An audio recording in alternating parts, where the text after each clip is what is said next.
Hello students, welcome to Ashwamix Vidyalaya. Myself Surekha Patel, and we'll continue our chapter number 6. We have to be studied about the different administrative system, literature and architecture, all things in a Rajput age. Rajput age के दौरान की हम लोग discuss कर रहे हैं. तो इसके अंदर आज हम लोग डिस्कस करने वाले हैं आर्किटेक्चर. आर्किटेक्चर यानी किसी भी चीज का आप लोग कंस्ट्रक्शन करते हो. For example building, fort, stepwell, palace, temple, ये किसी भी चीज का आप कंस्ट्रक्शन करते हो तो उसके अंदर जो स्किल देखने को मिलती है, कंस्ट्रक्शन की जो स्किल देखने को मिलती है, that is known as a architecture. उसको आर्किटेक्चर कहा जाता है. And the person who has working this type of work, उसे आर्किटेक्ट के नाम से जाना जाता है. जो लोग ऐसे काम करते हैं कंस्ट्रक्शन का, उन्हें आर्किटेक्ट कहा जाता है. सो discussed about it. Among the various constructions during the Rajput age, temple construction is noteworthy. Rajput age के दौरान जो अलग अलग तरीके के कंस्ट्रक्शन किए गए थे, जिसमें जो मंदिरों का कंस्ट्रक्शन था वो नॉटवर्दी था, यानी कि ध्यान में लेने वाला था. The Rajput king were fond of constructing grand and artistic building. जो राजपूत किंग थे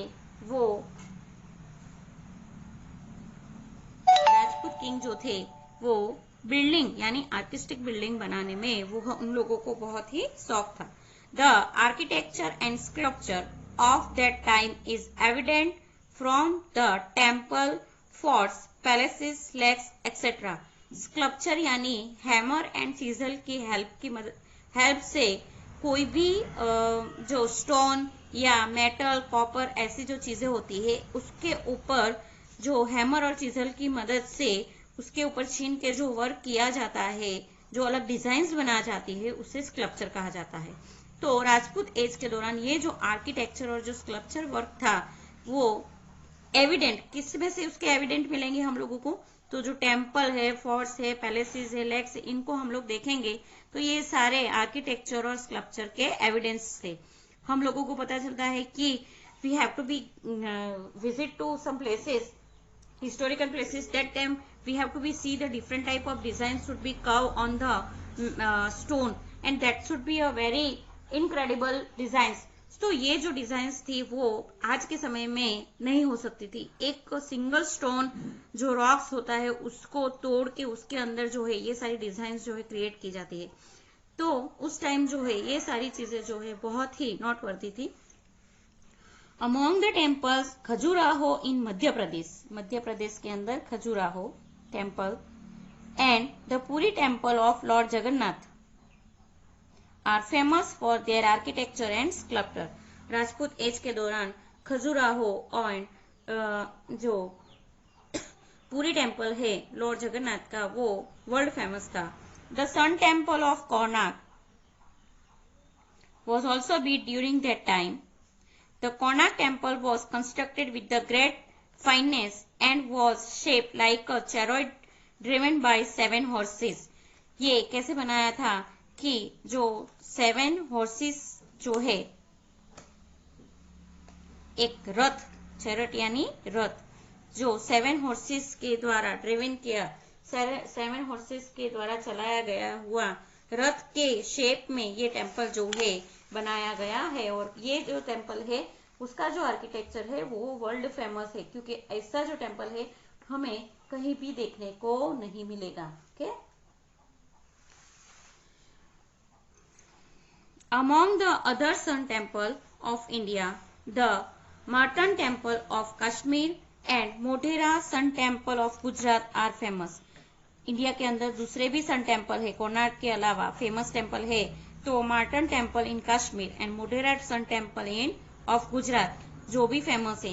अ prominent feature of the Modhera temple is that the first ray of the sun fall directly on the idol. जो मोढेरा टेम्पल गुजरात में है उसकी speciality ये है कि जो सन फॉल्स है, सन के जो रे है, वो फर्स्ट रे जो है, जब सन जो है राइज होता है तो राइजिंग के दौरान जो फर्स्ट रे है that should be a directly fall on to the idol of this temple. तो this is the speciality of that. इस तरह ये मंदिर जो है, टेम्पल जो है, वो कंस्ट्रक्ट किया गया है। After that the Ellora caves of the Deccan have caves representative 3 religion, Hinduism, Buddhism and Jainism. जो इलोरा केव्स है वो डेक्कन सिटी का केव्स है और जो 3 अलग अलग धर्म को रिप्रेजेंट करती है, Hinduism, Buddhism and Jainism. One among this is the grand Kailash temple, और जिसमें से एक बहुत बड़ा कैलाश टेम्पल है। The Elephanta caves near Mumbai have a beautiful 3-faced sculpture of Lord Shiva। जो एलिफेंटा केव्स महाराष्ट्र के अंदर आई हुई है, जिसके अंदर भगवान शिव की 3 फेस वाली जो आइडल है, स्कल्पचर है, मूर्ति जो है बनाई गई है। The Meenakshi temple at Madurai is famous all over India. The temple of South India are especially well known of their imposing gateways called Gopuram। South India के अंदर जो भी टेम्पल्स है, वहां पे स्पेशलिटी ये है कि वहां सारे टेम्पल्स के अंदर जो एंट्रिंग के लिए जो गेट बनाया गया है, that is called a gopuram, और वो वहां की स्पेशलिटी है। ये जो गोपुरम है वो बहुत ही आर्टिस्टिक वे से बनाए गए हैं। After hearing about the fame of such grand temples, many foreign invaders come to loot them। ये जो ग्रैंड टेम्पल्स है उनके बारे में सुनने के बाद बहुत सारे जो फॉरेन इन्वेडियर्स जो है वो लूटने आए थे। The magnificent Somnath temple of Gujarat was attacked many times, जिसके अंदर हमारे गुजरात के अंदर जो सोमनाथ टेम्पल है उसके ऊपर बहुत बार मोहम्मद गजनी राजपूत एज के दौरान बहुत सारे जो फॉरेनर्स जो थे उन्होंने इंडिया के ऊपर जो है इन्वेडेड यानी कि चढ़ाई करके जो इंडिया की जो प्रॉस्पेरिटी थी उनको लूटने की कोशिश की थी, जिसके अंदर यहाँ पे हम लोगों को मोहम्मद गजनी के बारे में डिटेल दिया गया है। दो the Rajput age is well known for its valour and sacrifice, it also show the construction of many beautiful and imposing buildings. Many foreign invaders invaded India during this period। Rajput age जो था वो अपने वेलोर और sacrifice के लिए, even तो architecture और जो बिल्डिंग इम्पोज की गई थी उसके लिए बहुत ही फेमस था। ये समय के दौरान बहुत सारे फॉरेन इन्वेडियर्स जो थे, योद्धाओं थे, उन्होंने जो है इंडिया के ऊपर चढ़ाई की थी। Mohammad Ghazni the sultan of Ghazna attack India many times between 1000th century and 1025 to 26th century। In spite of facing problems during the attacks, he continued to plunder India with full force।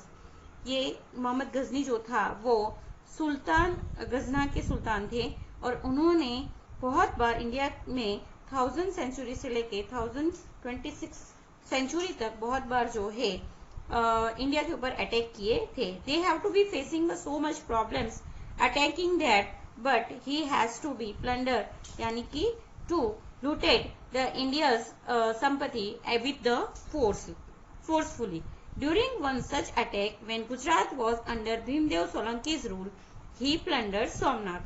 One time जब गुजरात के अंदर भीमदेव सोलंकी का rule over था, that time he has been looted Somnath temple। Many people from Saurashtra and Gujarat joined Bhimdev Solanki and tried to protect Somnath but failed।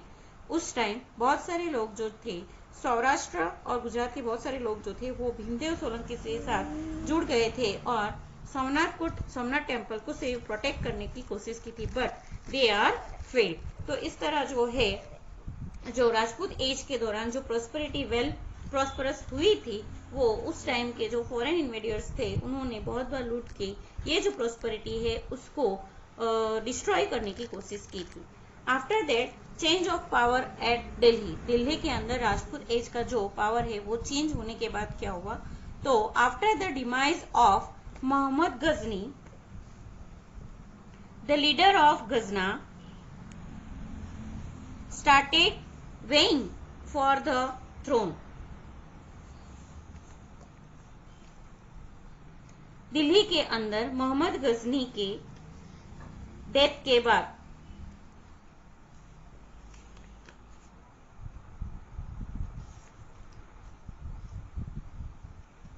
Mohammad Ghazni के death के बाद जो है गजना के जो लीडर थे उन्होंने दिल्ली का जो थ्रोन था वो अपने हाथ लेने के लिए बहुत बार ट्राई किया और उन्होंने ये जो थ्रोन था वो अपने हस्तक लेने के लिए इंडिया में बहुत बार जो है वो अटैक भी किए गए थे।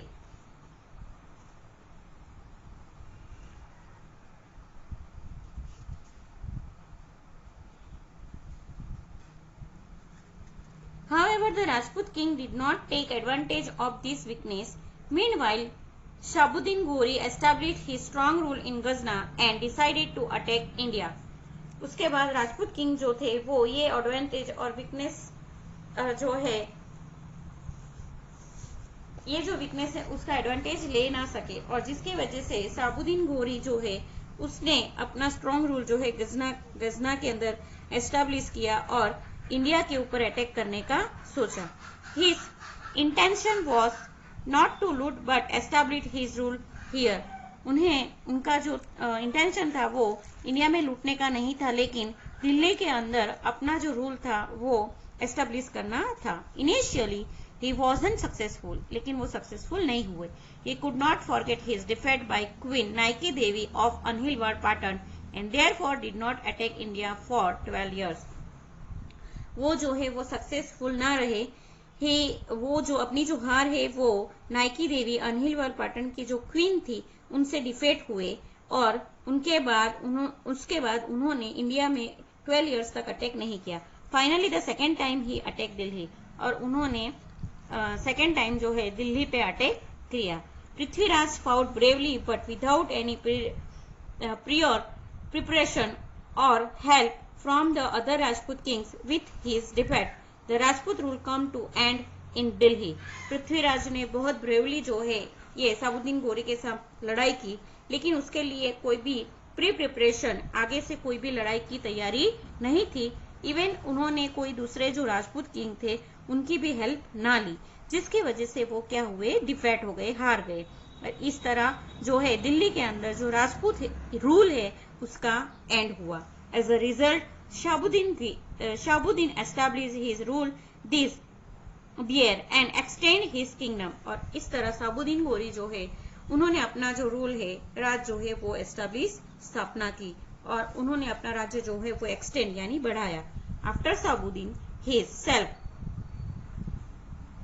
उसका सेल्फ यानी जो उसका कमांडर था Qutubuddin Aibak ascended the throne. Shahabuddin Ghori के बाद उसका जो सेल्फ था, उसका जो कमांडर था, उसने ये जो थ्रोन है वो राजगद्दी जो है संभाली। He was known as the founder of the slave dynasty और वो जो है साल्व डायनेस्टी का फाउंडर भी बना। कुतुबुद्दीन ऐबक जो है वो founder of the slave dynasty. With this Rajput rule come to end in Delhi.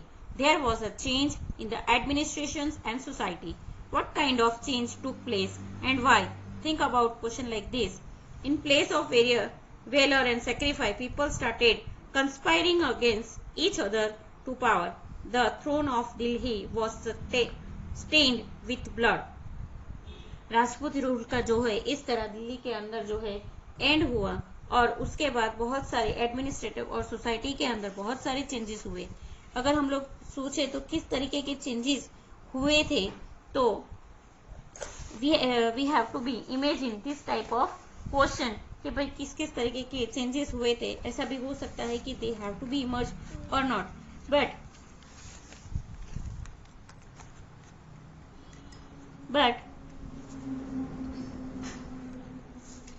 जो उसकी जो प्रॉस्पेरिटी थी वो धीरे धीरे जो है वो डाउन होने लगी थी। The place of valour and sacrifice, जो प्लेस सेक्रीफाइस और शौर्य के लिए यानी कि अपनी हिम्मत के लिए स्ट्रेंथ के लिए जाना जाता था। People start conspiring against each other for power, लोग जो है पावर के लिए एक दूसरे से हेल्प लेने लगे। The throne of Delhi was stained with blood, और इस तरह दिल्ली का जो थ्रोन है वो खून से रंगा गया। This way the rule of Rajput age should be come to end in India. Thank you.